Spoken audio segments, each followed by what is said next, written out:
As consumers and markets grapple with sky-high inflation, President Biden did his best to paint a rosy picture of the economy in remarks at the Port of Los Angeles today. America should also understand our economy has unique strengths that we can build on. The job market is the strongest it's been since World War II, notwithstanding the inflation. We added another 390,000 jobs last month, 8,700,000 new jobs since I took office. An all-time record, never that many jobs in that period of time. President Biden trying to paint a pretty optimistic picture there. Let's bring in Yahoo Finance's Rick Newman. And Rick, taking a look at the data today, we had that CPI number inflation report. Obviously, a huge headwind here for President Biden.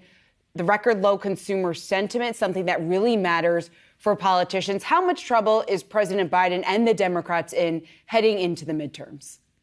Deep trouble. Biden is right. Everything he says about the economy is true, and it just doesn't matter right now. Inflation is the biggest issue on consumers' minds. It blots out all the other good news, and that's what this pretty remarkable consumer sentiment number today tells us. So this is the University of Michigan survey, and as we've been saying all day, that hit a record low in May, and this data goes back to 1978. So that means consumers are more gloomy now than they were during the financial crash in 2008. They're gloomier now than they were after the 9/11 terrorist attacks in 2001. And they're in an even worse mood than they were in the 1980s when there were back-to-back recessions and interest rates almost hit 20%. I mean, obviously things are not that bad right now, and we're not even in a recession. But people are just in a completely foul mood. I will point out that other confidence surveys are not nearly that bad, and that's because those other ones tend to focus more on job security and how do you feel about the job market. So those are better. But Biden and the Democrats are just in a terrible position. I think this inflation report for May was the last chance they had to turn inflation around and get it heading down to something that would be meaningfully lower by the midterm elections in November. I think at this point that is just not going to happen. And I think this means a shellacking for the Democrats in November. Rick, James Carville's words always echo at times like this. It's the economy, stupid. But on the other hand, the Democrats were handed two massive issues. And one was the Supreme Court leak, the fact that Republicans may turn to ban abortion nationwide, and the other being what appears to be a lack of any action on gun control and protecting children in classrooms across the country. Count me as one who's astounded at how little we hear about two visceral issues. Do you expect to pivot?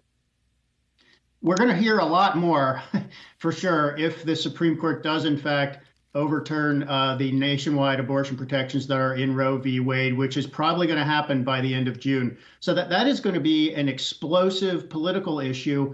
I just don't think it's going to be decisive, and it may not have any impact at all in the November midterm elections. And I'll give you a couple of reasons why. First of all, Democrats control Congress now, and they could, in theory, pass a law. I mean, this is what Congress could do at any moment in time, is pass a law that codifies those nationwide abortion protections that are in Roe. So the Supreme Court cannot overturn them just by a majority decision by conservatives. But Democrats in Congress now, they don't have the vote to do it. So what is their pitch to voters then? We can't get it done now, but you should elect us again because maybe we'll be able to get it done next year. That doesn't really work. And it's the same with gun control or gun laws. Democrats have control now, and the fact is they're not even close in the Senate, where they would need 60 votes because they can't use the reconciliation procedure there. So they just have a weak sell. And this reflects the whole problem Democrats face going into the midterms, is there's not much they can point to prove that they can get things done. I realize they have very, very slim majorities, but they do have majorities. And if they haven't gotten anything done lately, I don't think that's a great thing to run on for the 2023 year in Congress. And Rick, just quickly, between now and the midterms, for things that are within the Biden administration's control, what can they try and work on? I'm scratching my head on that one, honestly. If you guys have ideas, send them to the White House, because, I mean, they are literally trying to do everything they can think of to get inflation under control, and it's going the opposite way.